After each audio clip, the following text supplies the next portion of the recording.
This is Sabrina Carpenter.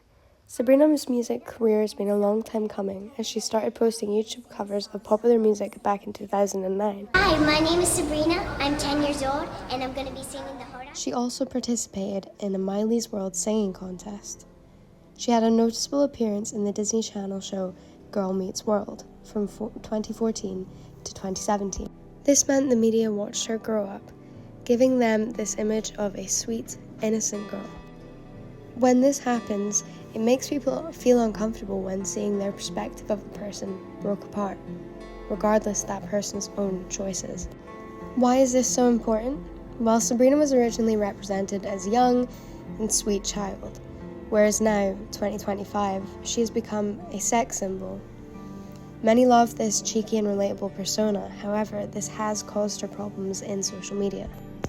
Though she has had fans for many years, since her Billboard hits were released, her music career turned her into what some would refer to as a superstar.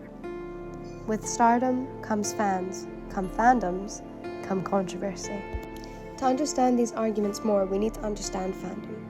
A fandom is a group of people who admire a text or individual more than passive fans. They will engage in things like chat rooms, discussing their interests, making fan edits, and tracking the progression of the person or text. Henry Jenkins made a point on fans within fandom, making things up to further the story. Quote, "Fans assert their own right to form interpretations, to offer evaluations, and to construct cultural canons," end quote. Though you may think this applies to fiction, unfortunately fans also place this onto real-life people who happen to be celebrities. In this case, people seeing Sabrina as a character, still young and innocent, who can do no harm. On the other hand, some fans who have this idea of her are outraged by this behaviour surrounding her persona in recent years, and now her newest controversy. Sabrina recently released her newest album cover for Man's Best Friend. This is the controversy we're going to be focusing on today. Another image depicted is of a dog with the album name printed on its collar. Though she's not new to sexualizing herself in the media, this went beyond playful and cute for many fans. As with everything in social media, there was mixed reviews.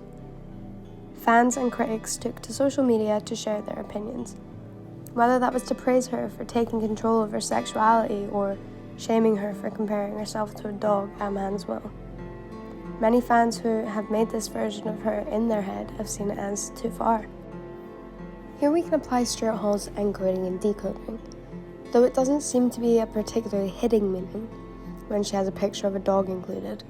We can see the encoding of this as flirty, powerful and confident, linking to the old phrase sex sells, and showing her fans her new work intended for them to be excited. This is how Sabrina and her team want it to be seen, from an outside opinion of course. How fans have decoded or interpreted this is different, however. Everyone will have a unique perspective, but the consensus from my research is two main points. Some following the encoding, a feminist movement, being flirty and outrageous in the fun manner she's previously presented, the opposing point being that she's setting feminism back, and has made a dog reference to appeal to a male gaze, sexualizing herself for the purpose of money, and not being true to herself or her fans. In short, the encoding is not that of a malicious intent, but was decoded by many quite easily as an offensive depiction against women. The moral panic surrounding this album cover has been linked by some to feminism, and how it's setting feminism back by referring to herself and women as dogs under man's control. She sparked up controversy before with her Lolita and Juno references, which could be a reason to why so many people are taking a stand on this. Men and women in her fandom have come forward with opinions. We know from Jenkins that fandom can be extreme and obsessive. So many have taken this from that extreme viewpoint, whether that be defending or diminishing. When anti-feminism views are seen online, it sparks up a long and powerful debates, which has caused fans to explore a deeper meaning in the portrayal of herself and her brand. When we say moral panic, though loosely used in social media, I'm referring to societal norms being broken down and people feeling under attack. Stanley Cohen, a sociologist who has focused on moral panics, defines this as, quote, a condition, episode, person, or a group of persons emerge to become defined as a threat to societal values and interests, end quote. In this case, people have felt under threat due to her dog reference, an old normality in society that women over generations have fought to overcome.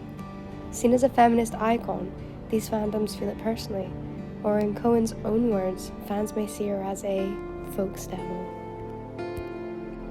In the end, we expose ourselves to these difficult conversations, and we've analysed this behaviour to be this or that, but we don't know what the intention is.